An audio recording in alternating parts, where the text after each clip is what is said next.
Good morning. Good morning, Padmashri. Good morning. Good morning, all. Morning. So now the question is, how has been your experience so far?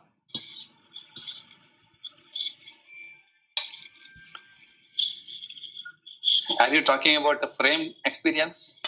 No, whatever experience you are having now. Now that we have covered most of the... I think we are sailing along with you. That is what I have observed. Okay. When you talk in the morning hours, that energy remains. And whatever we do work, back of mind, this is there. Okay.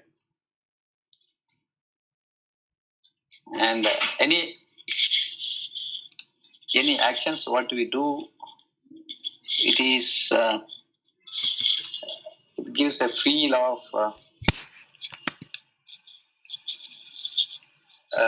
it is according to dharma. That means we should be within the limits and within that spirituality framework. And we get a message inside that, oh, sometimes you are going away, come back, kind of thing. That's nice. That is very nice. So what we, whoever we have to do is to look at the senses and the sense object. This is the practice. Nidhidhyasana, if we were to take it. So the reiteration of the Vairagya has to happen. Need not be that we have to go out of home. That is okay. But the raga for the senses, somehow we have to understand. See, withdrawal is going to take a long way because we are in the transaction world. But in the limitation of the transaction has come down. That means the success, we used to think that possessing material and having the name and fame in the society, that has gone away, I can say. But we know that we need to have sufficient wealth to take care of ourselves. That's it. And then remaining time, whatever available, invest this side. Because we are in a transaction world. True. So, but then without disengaging the sense object from the senses, you cannot understand disengaging happens only during that when you do that meditation and special that activity. But your message is that you have to disengage throughout. Yes. Whatever you do it. That is Nidhidhyasana. Correct. I think that has to be practiced continuously to achieve. Yes.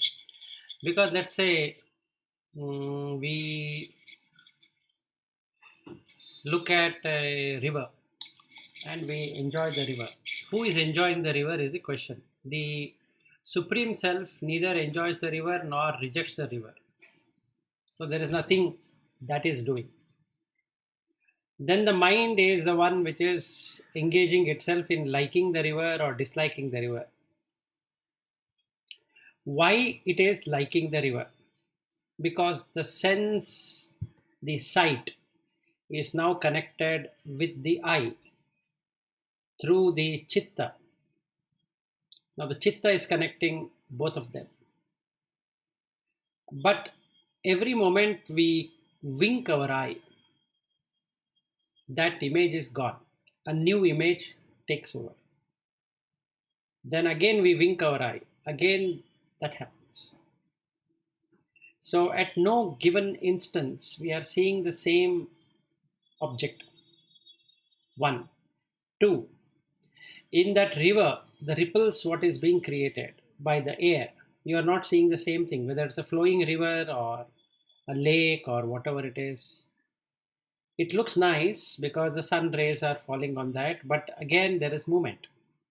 So that object, The sense object is not real. So the consciousness which is connecting it, in this case the chitta, is not real. The sight is also not real because it is moving away through our not able to observe that movement. It's not still, it is flowing water. And there is no thing called stillness because there is always movement because of the air. So we cannot rely on the sight. And how much we can rely on the eye, what we are seeing. We are perceiving color, we are perceiving shape, we are perceiving what we want to perceive in that. So some person will like the river, another person will not like the river. So that means you can't rely on the eye either because that is changing. It's not the same perspective of what you are seeing and another person is seeing. Like you are explaining on the Sharad Rutu. So since you have experience of that, you love it. Let's say a person has been born in a city, has never seen nature. He is just going to work and coming back, going to work and coming back. And he has come to your age. And then you take him to a river. You can get connected with nature. But he gets connected on the internet. The reason being that he would like to see what his stocks are doing. So you will say, hey, why don't you watch this river? And he might say, hey, wait, I have asked somebody to sell off the shares at this rate if it comes. And you enjoy the river by the time I will go and finish this call. So that might be the case. The reason being that the perspectives are different. That means the sight is different, the eye is different, the connection, the consciousness, chitta is different.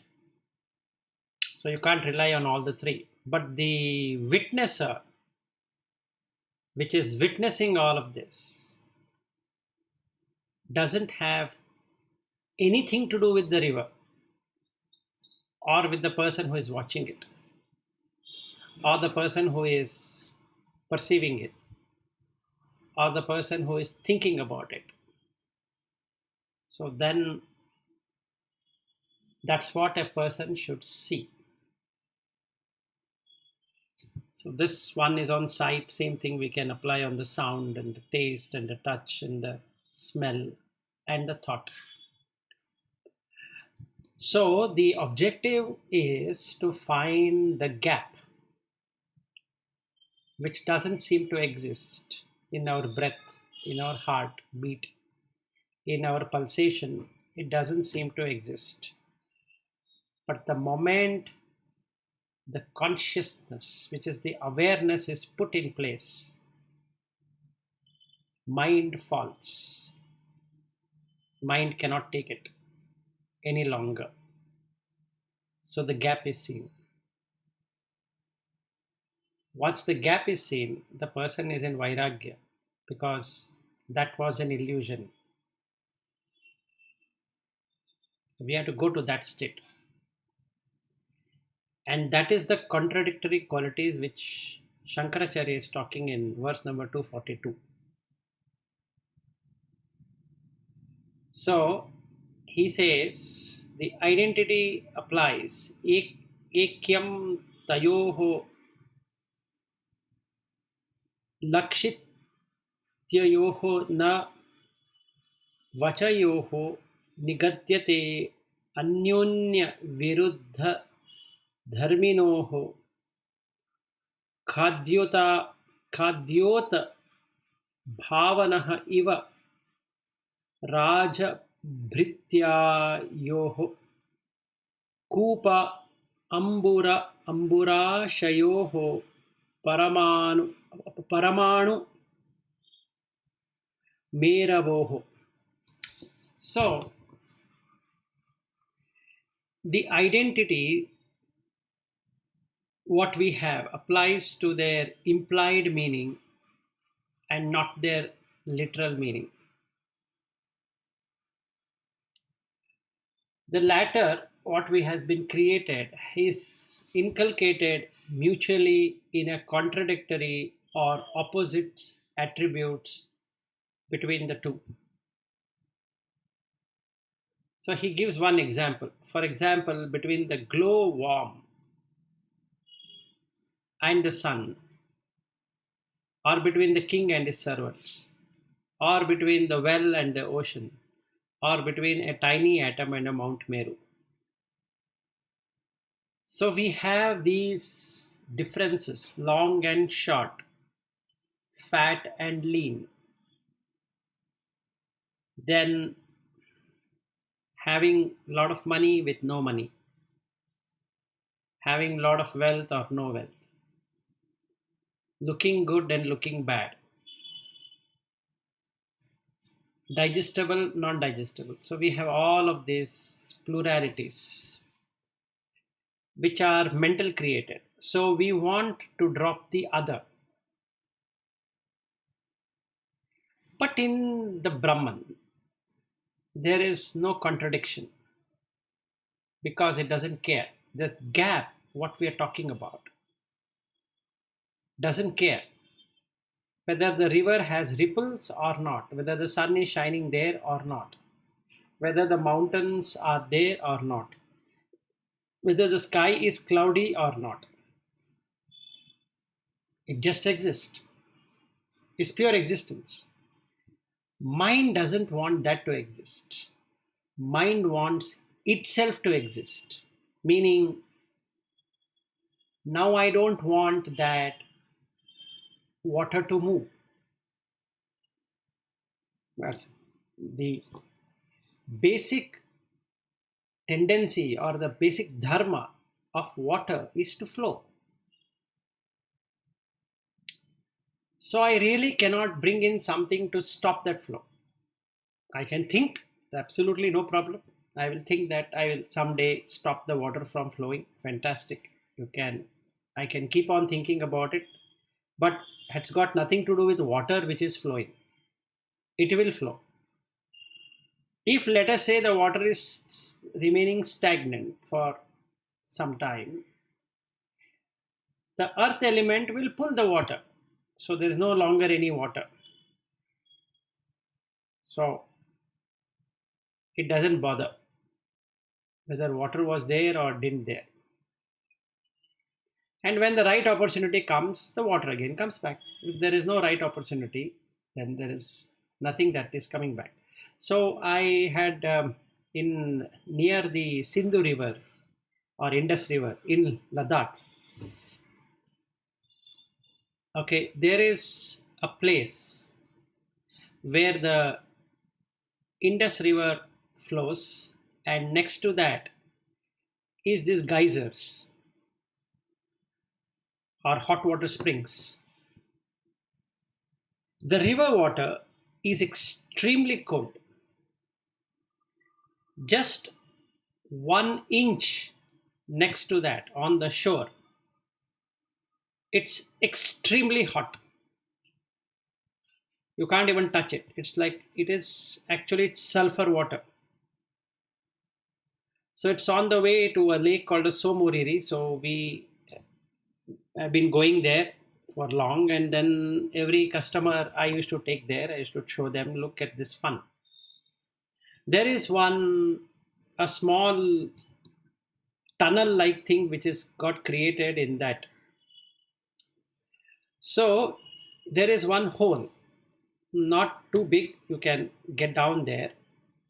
Every 15 minutes or so, the water gets completely evaporated, leaving no heat also inside that. So you can literally go and stand for next 10-15 minutes. And after that, water starts pouring in, which is coming from the Indus River. And then it fills up. And once it fills up, it starts boiling. Once it starts boiling, you can take rice and you can cook the rice and eat it there. It's sulfur spring, basically. So you can combine this water and Indus water and take a bath. It's so energetic experience to have. So people fill up to have water. So it's fun to watch. But that water is anyway flowing, whether I like it as cold or hot. Now, this hot and cold is the property of temperature. It has got nothing to do with the mind. And flowing and binding is the nature of the water. It's again nothing to do with the mind. So it either flows or it binds. If it binds, it stays there. If it flows, it keeps on flowing. So the Jiva and Ishvara works in that way. Essentially, they are the same properties. But what is happening is we are in search of the Ishvara. You will never get it because you yourself is that. Either the person has to drop the Jiva, which is an illusion, or he has to drop the Ishvara. If he drops the Ishvara, then there's only Jiva. That means it becomes a materialistic view. That means after death, there is no further life. If he keeps Ishvara and drops the Jiva, then it means that God is the creator and he has created us, so he will take care of us. And both are two extremes. One believing in eternity and another believing in annihilation. And both are wrong views. Brahman has got nothing to do with what a view a person has got.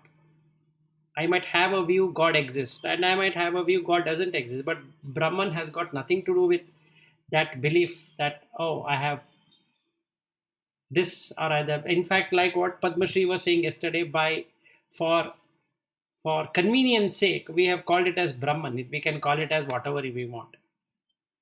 It doesn't really matter what we call that as. We can call that as just consciousness. If Brahman word is a very not so understandable word, okay, no issues. That was used at that point in time because people talk about Brahma. So the idea was to say that Brahma is still a state of mind which is still conditioned, and Brahman is a state which is totally unconditioned. Okay, great. But we can use consciousness for this century. But the basic aim of this 242 verse is to understand the contradictory nature of the self, the Jiva. Jiva always contradicts. It doesn't like something which is there and wants something which it wants to be there in its place. So it goes behind Ishvara, trying to satisfy the Ishvara by praying hours together to that Ishvara to provide, not knowing that they both are the same. It's a circle. If you drop the Jiva view, Ishvara also goes away. If you drop the Ishvara view, the Jiva also goes away because they both appear in Brahman. They don't appear outside of Brahman. So this is the ignorance. So, Ishvara is the omniscient Lord of creation, and the Jiva is steeped in ignorance and a slave of Maya. But the implied meaning they both are the same. It is just for convenience there is an identity. In reality, there is no identity. There is no thing called as Ishvara separated out of Jiva, and there is no thing called as Jiva separated out of Ishvara. In foolishness, the Jiva goes and searches for that Ishvara, which will never be found.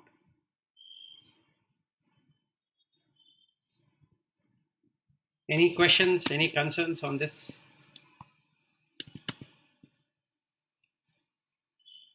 No questions, no concerns? I don't have. Okay. If you don't have, the other two will not anyway have. Padma Shri will be listening. No, I like other two asking questions. Yeah, I know that. Only me asking means it goes in one direction. Yeah, and Lata has said that I don't have any questions. So only Padma Shri remains, and she will only speak when Bhakti comes. And then Padma Shri speaks when only Bhakti comes. So I have to somehow bring Bhakti there. And then she starts, okay, I don't like this Bhakti thing taken as literal.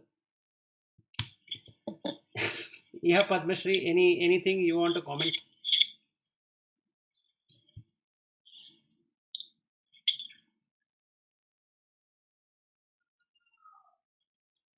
Padma Shri, you entered into Samadhi. I'm not able to unmute my. Okay. See, even when I want to talk, it doesn't get unmuted. What Yeah. What to do? What to do? That is the thing of Maya. Yeah. No, that is the thing of the bigger plan. It is telling me to shut up. I don't know. Anyway, so the conditionings are different, and how they are different and how they are unreal. Let's understand that. Tayoho virodaha ayam upadhi kalpitaha na vastavaha na vastavaha kaschit upadhihi yeshaha ईशस्य माया महद आदि कारणम जीवस्य कार्यम शृणु पंचकोशम. The difference between them, that Jiva and Ishvara, is created only by the superimposition or upadhi or conditioning. So the Jiva is conditioned being and the Ishvara is unconditioned. But both are essentially the same.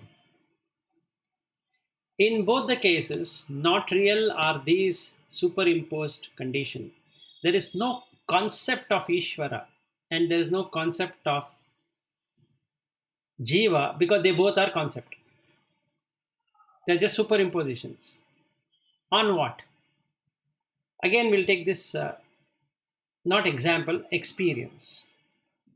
So when you're breathing, whatever I am talking while breathing, it doesn't get registered in the stop, which is Brahman. The breathing happens, the talk is happening, all those actions are happening, but they are not happening in Brahman, they are happening in the Chitta. And Chitta is what we can call as Ishvara in this case, because I don't know. And the Jiva is the one I can add up all these five senses and the five sense objects and the mind taken together. I can consider it as Jiva. Because who is having the pain? The body and the mind. Who is having pleasure? The body and the mind. Who is giving me this opportunity to enjoy the pleasure and the mind? Ishvara. So, but the Chitta is also conditioned. You will get what you are bound to get. You will not get something what you are not bound to get.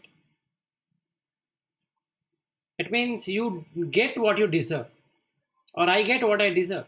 I don't get what I don't deserve in this life. No matter whatever I do, whether it can be health and wealth and happiness or whatever it is, in material sense or in religious sense, apart from being fully spiritual, when you are going to remove both the material side of it and the religious side of it and just be yourself and understand the whole process, until that we are again creating duality which is conditioned. So there is one thing called as religion and another thing called as materiality.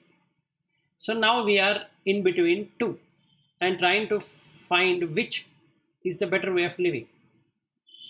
So some people try to go on religious and try to deny material.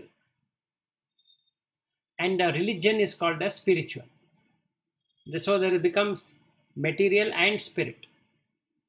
So some people dislike spirit, some people dislike material, but they both are of the same equation. There's no, you can't remove one from the other. The spirit is also formed out of matter, and the matter also has the spirit. So they both are conjoined. No matter how much the person struggles to remove that, it is conjoined. Now they both are conditioned. The spirit is also conditioned by time and space. And the matter is also conditioned by time and space. So if we see whatever we are seeing, hearing, tasting, touching, smelling, thinking are all conditioned attributes. So it's a superimposition. So Ishvara is also superimposition. It's a concept. So we can create Ishvara, then we can say it is Muruga, then we can say it is Mahadeshwara, then we can say it is Vishnu, then we can say it is Shiva, then we can say Shakti, then we can say so many.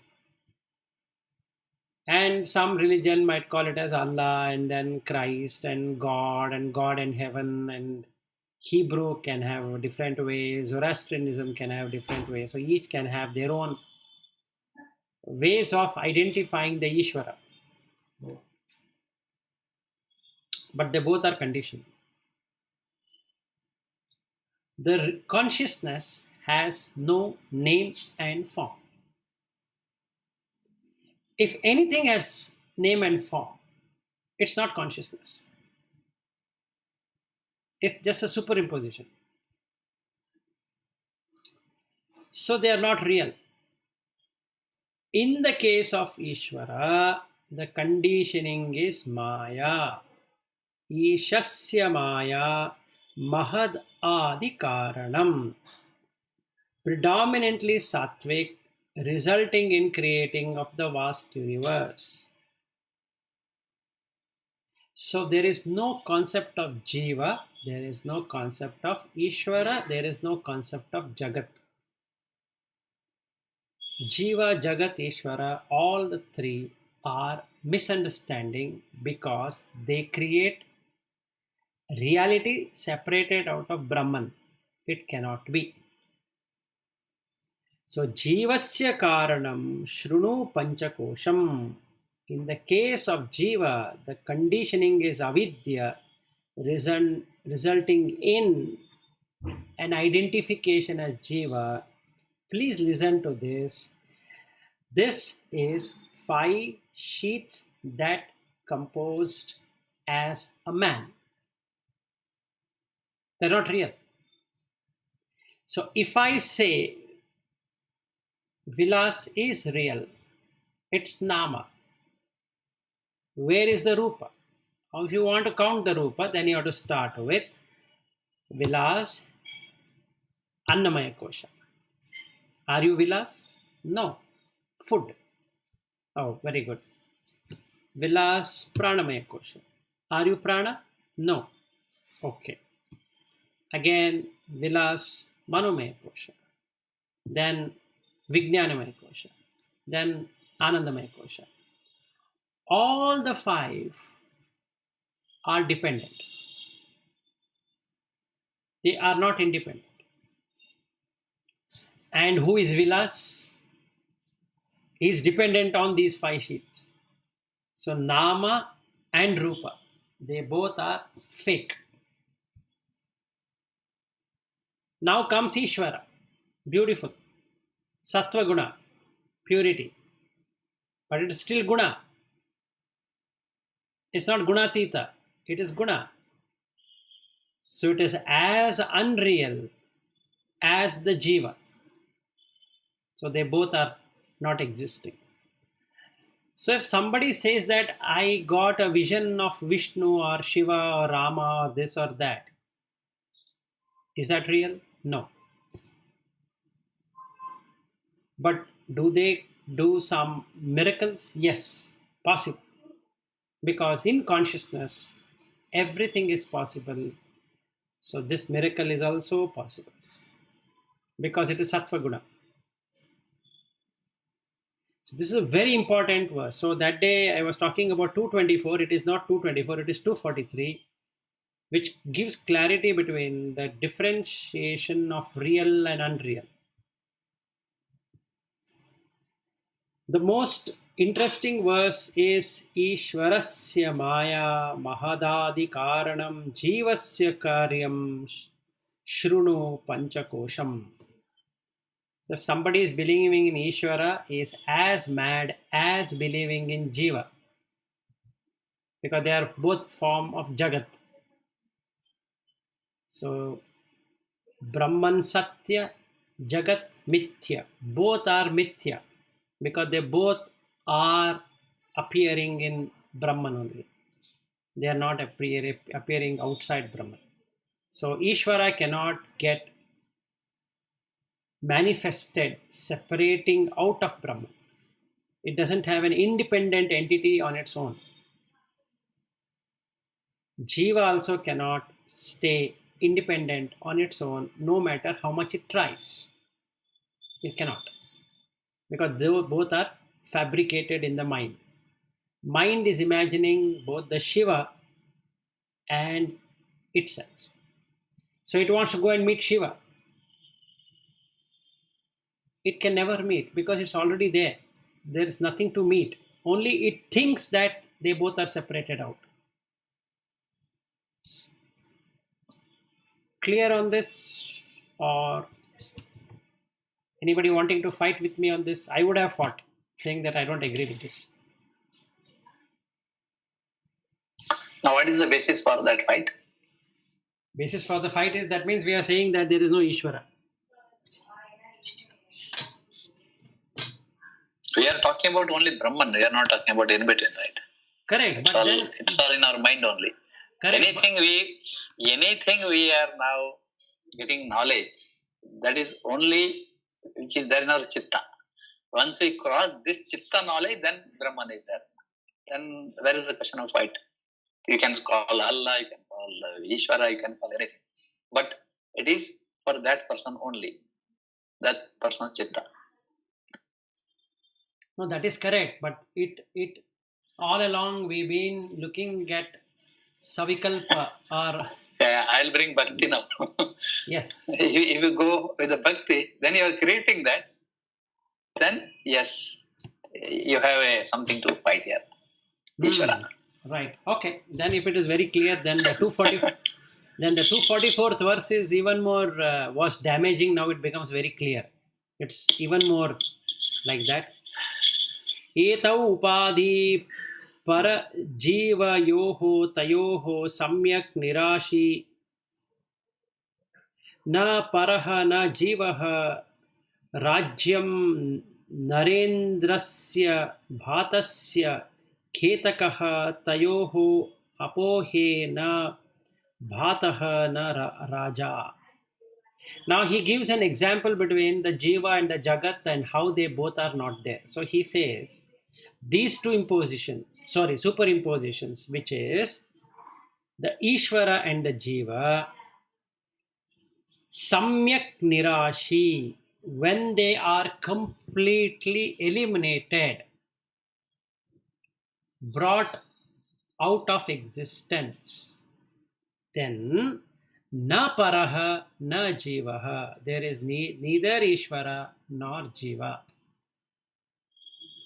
Rajyam narendrasya bhatasya ketakaha, compare this to when the kingdom of the king and the shield of the soldier, tayoho apohe, when both of these are taken away, na bhataha na rajaha, there is neither the soldier nor the king. Because of the dress what was worn by the king, by a person, he was called as a king. when that is removed from him, the kingdom is removed from him. He is not the king anymore. Similarly, when Ishvara, which had the Sattva guna, is removed from it, it's no longer Ishvara. And the Rajogtamo guna of Jiva is removed from the Jiva, it no longer is the Jiva. They both are just appearance in Brahman. They don't have its own existence as I am Sattva. Oh, no, I am not Sattva. I am presently in Rajas and Tamas. I would love to become Sattva. No. Even if you become Sattva, you are still conditioned by Sattva. So the Ishvara is something which is fabricated in the mind and hence has to be eliminated. So this is the jump which Shankara says, but he doesn't give the steps. 244th verse is actually where you're supposed to jump between Jiva and Ishvara. But he doesn't say a step. Then he proves the point by 245 and onwards he will go away with Neti Neti. But 243rd and 244 are what it should be. And he is very much right in what he's saying. There is no concept of Ishvara, there is no concept of Jagat, there is no concept of Jiva. They're all concepts. And all concepts appear in Brahman, nowhere else. Perfect. Now you have to jump. And it doesn't say how to jump. This is where a person will self-realize and come to 244. And he will prove himself in 245, 246, 247 and all that, which is very good to go. So let's start with 245.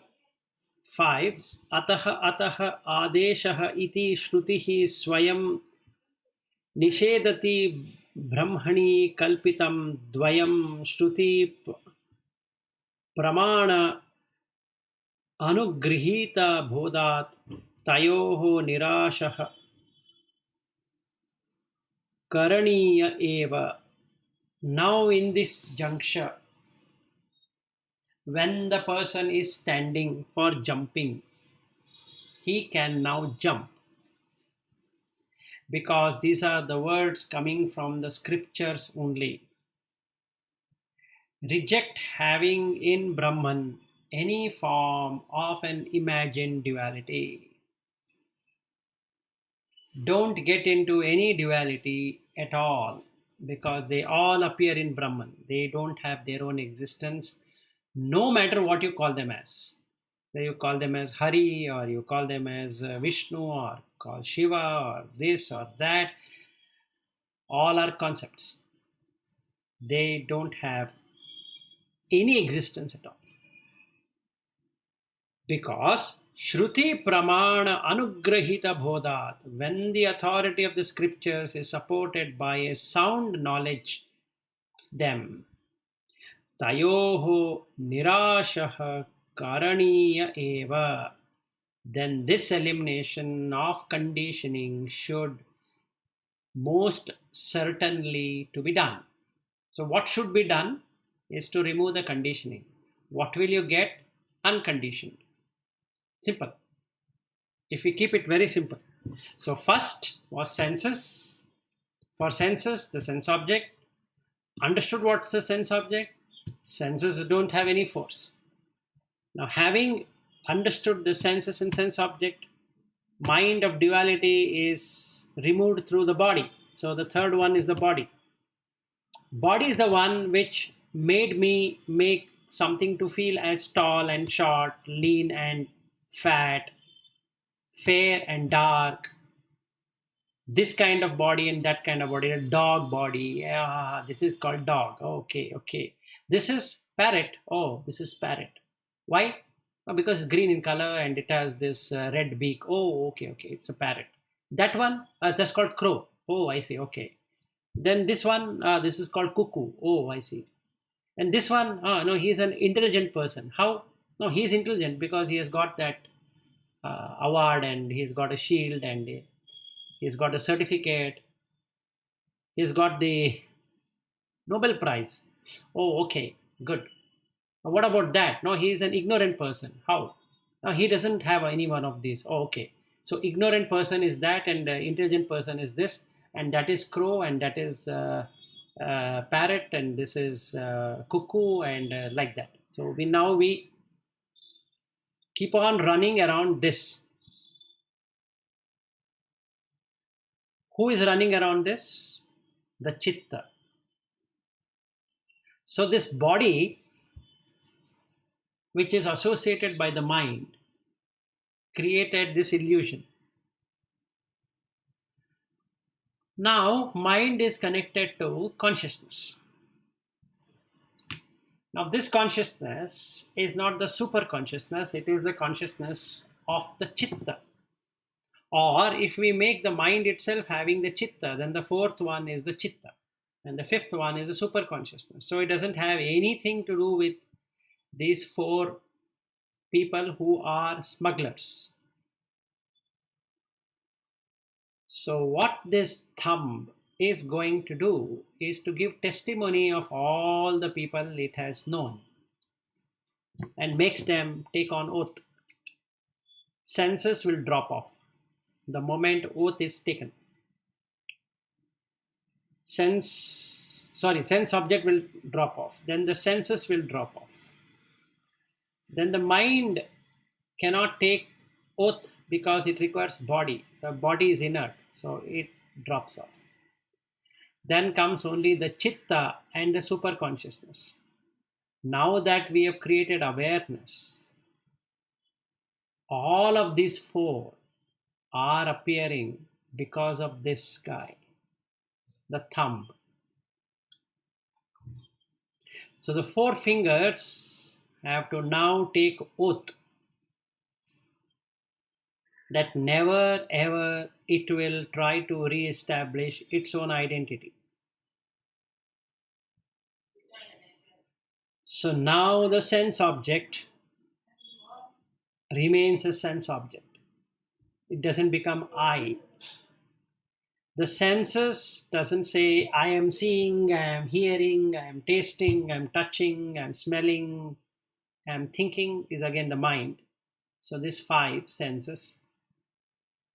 Body anyway doesn't say anything because it's just Annamaya Kosha. It doesn't have anything. Mind has the concept of Jiva, the concept of Jagat, and concept of Ishvara. All the three are gone, leaving only the thumb, which is the reality. So now the conditions are gone. Now the person is in Brahman. Why? Because there is no condition. What is a parrot? It's a name and form. Simple. 4 elements, or rather 5 elements, plus consciousness. Yes, it's able to fly. Okay, it's karma. It is able to fly. No, it sings good. Okay, let it sing. So what? It is sound. Now, this is called as Veena. Who says? I say. Okay, you might say. But Brahman doesn't say that. There is nothing called as Veena. There is nothing called as Saroj Vadan. And there is nothing called as flute. And there is nothing called as so many other things. Instruments. There is nothing called as entertainment. There is nothing called as anything at all in Brahman. So now the madness is gone. If a person can jump like this, he is liberated. Realizing that these are nothing is realization. So if you have understood this far, then we can go to Neti Neti. What do you think? Shall we continue on that? Yes, we can go with the Niti. Okay, na idam kalpitatvat na satyam rajju drishta vyalavat swapnavat cha itham drishyam sadhu yuktya व्यापोह्य ज्ञेयः पश्चात् एकभावः तयोः यः. Neti neti, neither this gross nor this subtle. Kalpitatvat na satyam, being product of imagination, neither are real. Rajju drishta vyalavat, they are like a snake seen in the rope. Swapnavaccha, or like a dream, both are being unreal. Itham drishyam sadhu yuktya vyapyoha.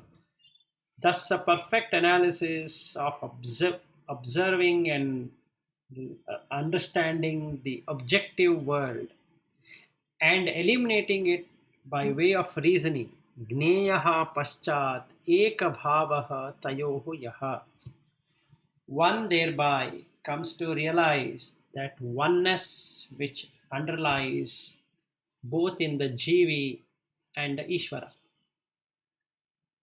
So by ignorance, I considered something as a Jivi and something as an Ishvara. Now that madness is gone. No longer I am going to do that. So if that is true, then he says, Tataha tu tau lakshanya sulakshyayau tayoho akhanda ekaratstavah siddhaye na alam jahatya na tataha ajahatya kintu ubhaya artha atmikaya eva bhavyam. Therefore, tataha, the two terms should be carefully considered through their indicative meanings. In order, tayoho, akhanda, that which is absolute, ekarat sattva siddhaye, identity of oneness can be established. Na alam jahatya, neither the method of total rejection, na tataha ajahatya, nor the method of complete retention. That means I had already spoken about two extremes. One rejecting the Jiva not being there, one rejecting the Ishvara not being there. The one who says Jiva doesn't exist will go into eternalistic view that Ishvara is only existing and Jiva doesn't exist. And one who goes with another thinking that Jiva exists, there is no concept of Ishvara, then he is also a mad guy. One is an eternalist, another one is an Hellenist. He doesn't believe anything after death exists because he can't see. Whereas this person who is believing in Ishvara keep on saying that, oh God, why did you do this for me? What have I done? Isn't my devotion all right for you? Okay, I have heard about this other person who had tortured himself, so I'll also torture myself so that you can come. Oh God, I'm torturing myself, but you're still not coming. Maybe in this life you'll never come. So he will go on that route because he believes in eternalistic view. And that the materialistic person will believe that there's nothing called as God or there's nothing called as divine or anything like that. It's a fabrication of the mind. Just enjoy life the way it is, fullest. Who knows about tomorrow? You got today. Just enjoy. Don't worry about karma and all that. It is nothing there. Rebirth is not there. All these are fabrications. They don't exist. So the problem is, if we don't understand this, people will go to two extremes. And they don't realize that Brahman has got no extreme. It's just in center. So here is what Buddha teaching is all about. Just remain in the center. That doesn't mean that Jiva exists and Ishvara exists. See what really exists. Not that Jiva exists by itself or Jagat it exists by itself. Oh, sorry, the Ishvara exists by itself.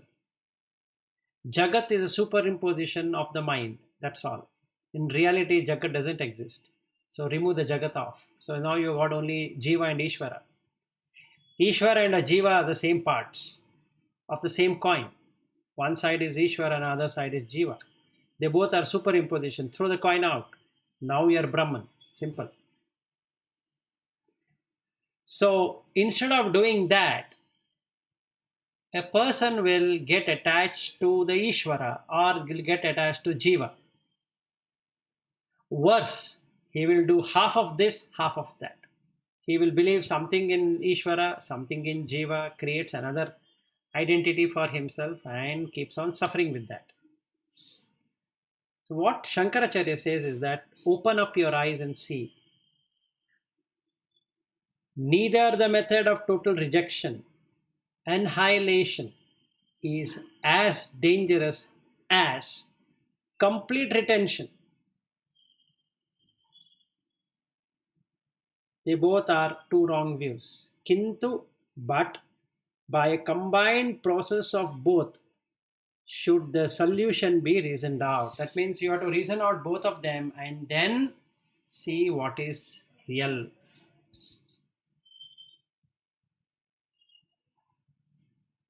Don't take one of them and remove the other. You have to take both of them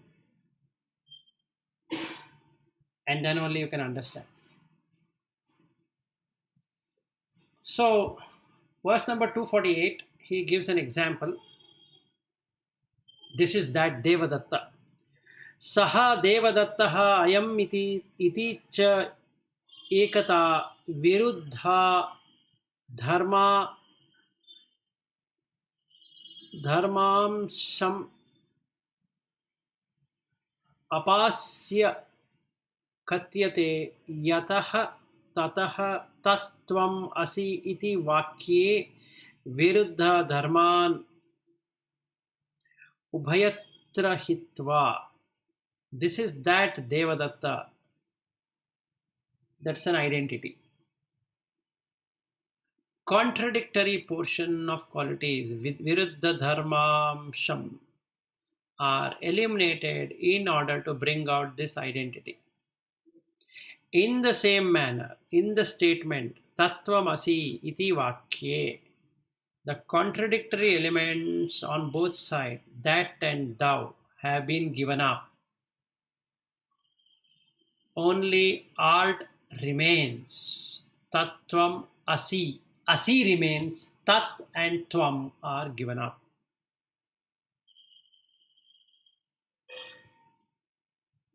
So verse number 249, the truth lies where?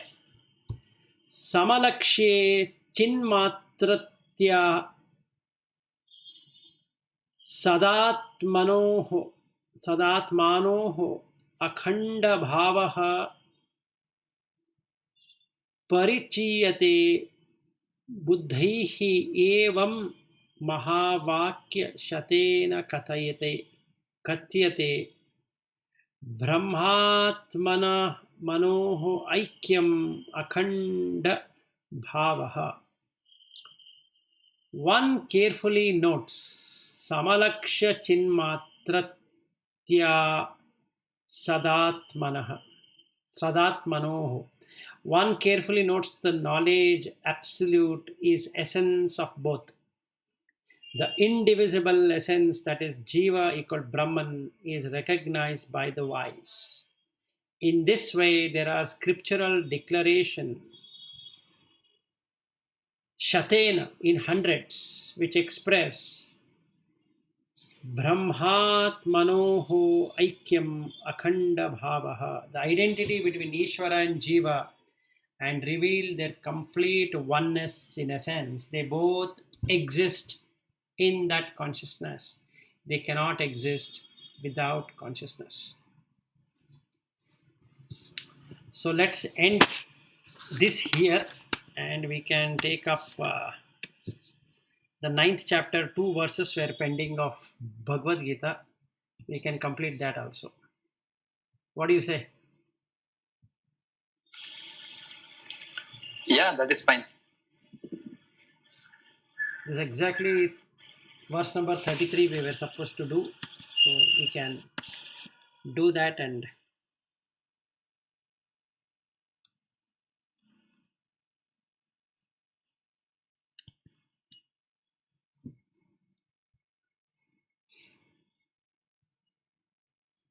okay, verse number 33. Those with good qualities, what happens to them? Kim punaha brahmana Kim punaha brahmana punyah bhaktya rajarshayoho tatha anityam asukham lokam imam prapya bhajasva mam. What then speak of the holy brahmanas, the devotees and the royal sages? Rajarshi tatha anityam asukham lokam. Anitya, the impermanent and the joyless world. Imam prapya, having attained or obtained. Bhajasva mam, they do worship me only. Meaning they come back. Because they still have I existing. Man manaha bhava mad bhaktaha madhyaji mam namaskuru mam eva ishasya yuktva evam atmanam mat parayanaha. So, considering this, if you don't do what you are supposed to do, you will again go and come back. Thus, fix your mind on me, be devoted to me, sacrifice anything at all unto me, bow down to me, you shall come to me alone. Having united yourself, take me as the supreme goal. So here he gives all the 4 different types. One is the Jnani, the Bhakta, the Upasaka, and the disciple. Bowing down to a person is like a disciple and a guru. Upasaka is a person who worships him through knowledge.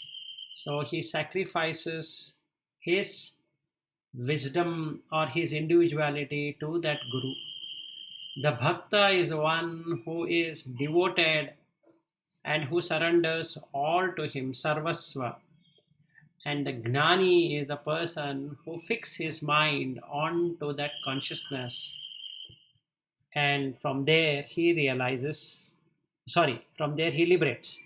So, essentially, if we take it in the Jnana Marga route, first he understands the drawback of the senses and the sense object, comes out of the madness that I am the body, then comes out of the madness of I am the intellect, then I am the ego, I am the consciousness also as a chitta. He comes out of all of this. And having gone out from here, he establishes undoubtedly in him, which is the true self. There is no other self. With that, we ended the 9th chapter of Bhagavad Gita also. So I wanted to cover both the first maximum of Vivekachudamani because this is interlinked with that. So if you have understood that portion of Vivekachudamani, then the 9th chapter about how a person were to give up his body and what happens is completely understood.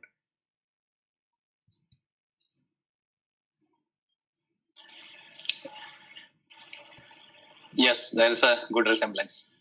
Yeah, so that's the reason I took that came till here because the other one, if we were to go, if we had continued, which we're going to continue, we are going to now talk about balancing this with that. This means Jiva, that means Ishvara. How do you balance? Come to the Samatva. Because Brahman is Samatva. Neither of the extreme. See, in your that Vivekachudamani last, you said Tattvam Asi. Tat and Tvam, it is drop it and then only Asi remains. Correct. But Vedavakya is Tattvam Asi, Mahavakya. Correct. Why we should drop Tat and Tvam? Because they both are part of Asi. For understanding sake, there is Tat, you, Tvam, that, Asi. Oh, it's a merger. It's not a dropping. merger. Dropping means that you are dropping in the mind. Your mind doesn't hold on any more longer to Jiva and Ishvara. There is no concept of Jiva and Ishvara. See, Tattvamasi is Jiva and that Brahman relationship. All these Mahavakyas. Jiva and Brahman relationship. Prajnanam, Brahma, and Tattvamasi and all that. So, the relationship, first two things dropping means not fully understood. It is a relationship, right? That means you are not. That means Jiva also you are dropping. Then you are becoming only Asi. Yes. Otherwise, your Brahman Satya cannot happen. You also exist and that also exists. And this is where Madhvacharya scores point. Because this cannot be understood by everyone. Jagat Mithya. Now Jagat itself is not there. There is no question of Mithya. Yes. See, first you have to remove the Jagat. With Jagat going, you will not have Jiva. Without the Jiva, there is no Ishvara.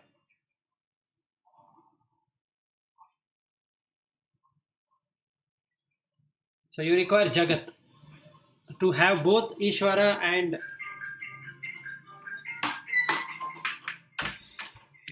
for Ishvara to exist, you require the Jiva and Jagat.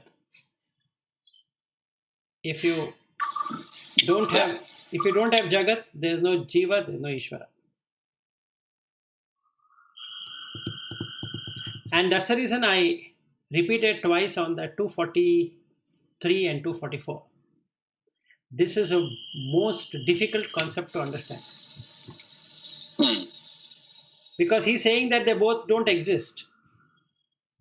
They don't have an independent existence. They are Maya. One is Maya, one is Avidya. Ishvara is the Maya and Jiva is the Avidya. See, this Maya is experience, right, for us? Correct. But who is experiencing? When we experience Maya, it's a witness already. Yes. So, and currently the Maya is also truth. Yes, absolutely. That is the reason Madhvacharya philosophy is right. Jiva is also real. That means Jagat is also real. And Brahman is also real. Yeah, but this truth is time bound. That is the reason it is Maya. Okay. Yes, it is. Ishvara and Ishvara and the Jagat and the Jiva appears in time and space. And time is because of this our galaxy, sun and moon. Because of the rotation, we experience time. Yes. Otherwise, there is nothing called time. But we still believe in time, right? That itself is mithya. Mm-hmm. Yeah, we believe. So, which is mithya? Which is mithya. So, in the mithya jagat, what you are trying to achieve is not satya. That's the reason this artha is not satya. The name, fame, and all that is a namarupa. Correct. Mm-hmm. Okay.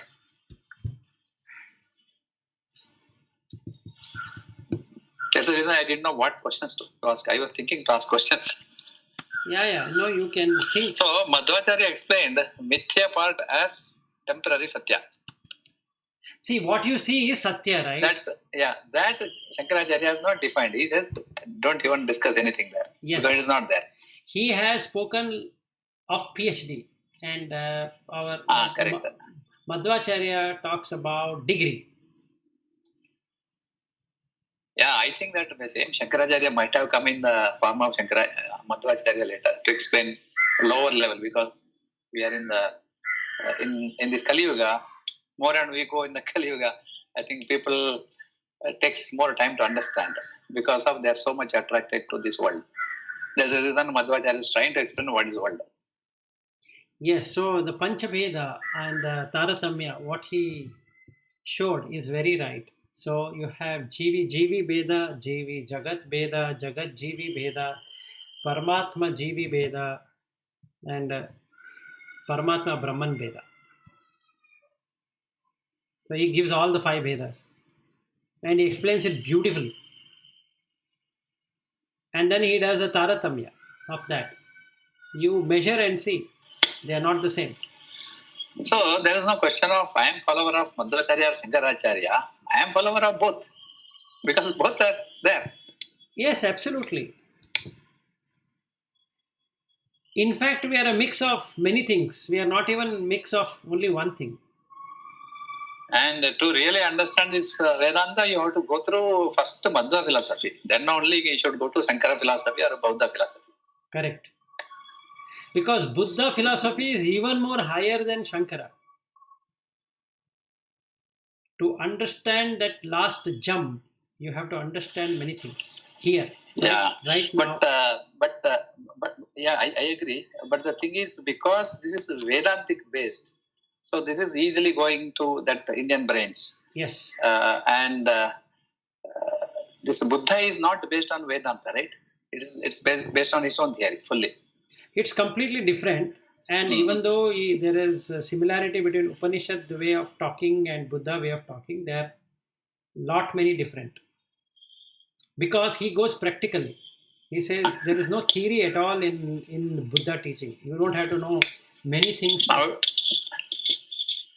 So, yeah, correct. It's becoming more and more clear now, this understanding. Yeah. So unless, see, the question now comes, unless I understand the context, how can I practice? So Madhvacharya has not done anything on this Vivekachudamani related one. No, he has not done. He has not done anything. He is only. Why he has stopped it? No, we had to only ask him because it is because it is his kriti. See, what he has done is that he has given clarity on the philosophy, what is true and what is untrue. While he agrees that Brahman is real, he says that Jagat also is experience. Jagat cannot be said is not experienced. So a person is a fool if he says that in the waking state he is not experiencing anything at all. It's just an illusion. No, it is real. If something is being tortured, he knows, he is seeing that it is being tortured. So he can't say there is no torture, it is an illusion. So it is wrong. Okay, so he brought something to the world which can be grasped, which can be understood, and which can be sustained. Yes, Jagat is real. My wife is real. You can't say wife is unreal. What stupid are you talking? I married her. So wife is real. But if you apply Shankara philosophy, you will come to 90% of agreement that wife is unreal. But if you were to really apply the Nama and Rupa complete removal, then only you will see wife is unreal. Till that time, wife is real, husband is real, son is real, daughter is real, house is real. Because we are experiencing. I'm asking one question. Yeah, I'm asking one question now. See, before doing that Pita Rohana of this or great mathas, there are two types. One is that Shankara mathas and all that, before marriage itself, you are going there. I don't know, Shankara, it's again combination of both. You have to go there and you will become true sannyasi, and that is your line. I heard in Mantralaya somewhere, right? You have to experience this world, have your family and all that. Once you have everything is experienced, then there is no more to experience. Then you go to the sannyasatva. Here, Shankara and Madhva, both are talking same or different? No. This has come after they both left. They have not told, they have not defined on how a sannyasi should become. Okay, one more question before that. That's fine. Why why Shankara says immediately when you reach that age of 7, you go to that studies, understand, and then just practice and liberate. Why? Because see because this life is given by this same nature based on maybe karma or whatever, 120 years life, and then experiencing these Panchabhutas within the limits of dharma. That is given. Then why Shankaracharya says you just immediately from the day one try to take away all that? Then why those organs are given instruments? No, this is a very good question. See, now thing is, what is the objective and what reality is all about? See, this body is a not a gift. This body is here to serve sentence. First thing. Otherwise, this mumukshatva is not going to come. So, if you look from a Shankara point of view, he considers this rotting piece of meat. The earlier you remove it, the better it is, because the more the conditionality, the worse it gets. Because you'll never be able to come out of it. So, if you are doing it within 7 years of age, the conditionality is very less. There are no much conditions which are associated with that person. So it is better he does that. Let us say if I were to do it now, what is the condition? Condition is the home, wife, son, his education, money required, whether I'm poor or whether I'll be able to take care, and this, diseases, that, there's 100 different things. If I had taken sannyasatva at the age of 7, all those things don't exist. The major thing, wife don't exist, and children don't exist. So there is no need to accumulate anything. Whatever the mutt gives is more than sufficient. Yeah, see, this is known to only intellectual person. For that particular jiva, he is not aware anything. No, the jiva is not known to anything. Is that it's like this? See, now there are many children who voluntarily accept sannyasa. Nobody has told them. But voluntarily is okay, but because of after listening to some lecture of all these Swamijis, if they convert, it is a temporarily brainwash. Yes, for that example, is true. People go to ISKCON. A lot of intellectuals go, and their father and mother are suffering like anything because they have gone because of brainwash. Correct, that is true. No, brainwash or whichever wash, that the chitta was already there in his mind. It was only a matter of time that it would be removed. Okay, so there are two chittas which are operating at that time of that person. One chitta is that he has to continue in the worldly affair, and another chitta is about renunciation and going there. So when he went to that hearing to ISKCON or whatever it is, he felt that most of it resembles that. So he joined.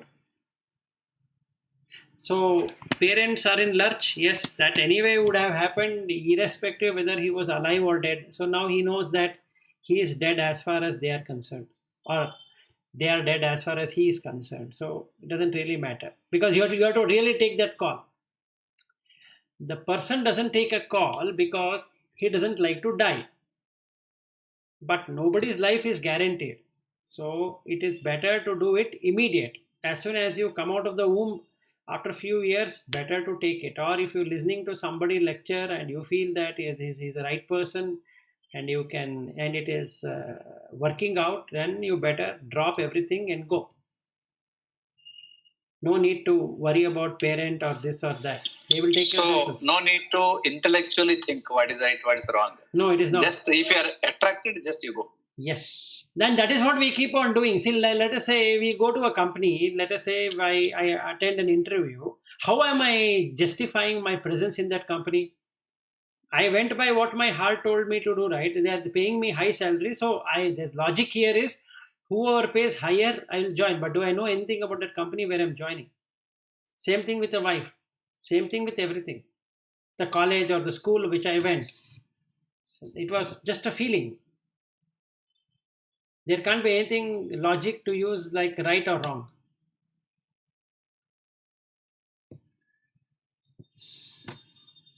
See, another example. Some people die to live in America. Some people die to come out of America.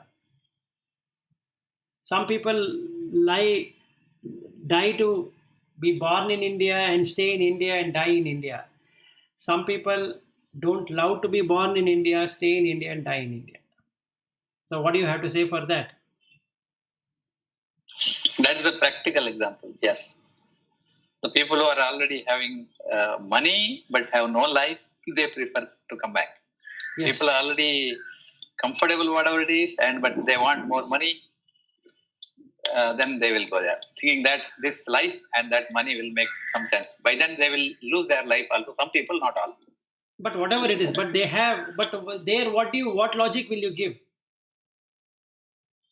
It is Mahajanaha yena gatah tena margam vayam gacchamaha. That means big people how what mass follows, let me also follow. Exactly. So now whether that person got brainwashed and joined ISKCON or joined something or joined even that Vedanta class and he became a disciple of Sarvapriyananda or some other Ananda or joined this Ramakrishna mission or Aurobindo ashram or whatever it is or joined Sadguru, it doesn't really matter. It connected him. So he felt that is right. So he's going. Just like when the child, the parent had taken so much good care of them, of him or her, decides to land in America. Now what can the parent do? Can't do anything, right? So they have to they have to agree. Yeah, going to America nowadays and taking sannyas of that kid is almost same. Exactly. Sannyasa may be more safer. Going to America next generation is unknown. Exactly. So we like in your case, but both the daughters are going to be in America. One is already there, another one is planning to be there. So what options do you both have? Only bhajans. Nothing you can do. Nothing can be done. Yes. So this is the best example. Our next generation, where it goes, how they go, it's all based on their friend circle and their intellectual people, what they do. Other people just follow. Yes. So now right or wrong is unknown. Exactly. So now I'll join Ramakrishna Mission versus joining Google Inc. Both are same. I love to be with Ramakrishna order and another person would love to be in Google. But they both are doing the same thing. They are just following what they wanted to. If you see Sarvapriyananda, going to that Ramakrishna ashram is better compared to going to Google, no doubt. No, but if somebody doesn't, there will be a lot of people who might not like Sarvapriyananda. Then what happens? And see, we look at the social status. That is the thing. See now, we all parents want their children to be something achievers. I don't know what is that. That's a right goal or wrong goal. Exactly. See now, what has happened is that we have demonstrability in terms of number. So what really catches us all up is that the higher the number, the better it is. So in that quest, the objective is met when a person goes to America or whichever country he goes and settles down there. It becomes a proud moment for the parent because there is monetary thing which is happening or the number thing which is happening, and he knows, the parent knows that one day he will get settled down with a wife and children and all that, and they can play with them and or they themselves can go and stay. This is the idea. Whereas if a person were to take this path and join Ramakrishna ashram or ISKCON or whatever it is, the parent go and cannot join there because he is a sannyasi. That means he has broken down the relationship itself. Whereas in the other part, even though they're staying far away, there is relationship existing. He is my son or she is my daughter, and one day I will be along with them. But now that is severe. That's the problem. Correct. That's right. So we are fine with they going to America or whichever country because we know they can come back. Whereas when this guy goes to ISKCON or to Ramsha Ashram or to Aurobindo or wherever he joins, he's not going to come back. He's gone forever. That is the pain. Even though both are pain, that child who has gone to America will never come back. Maybe the parents will go there, but the child will never come back. But in this case, neither the parent can go, nor this child will come back. That is the problem.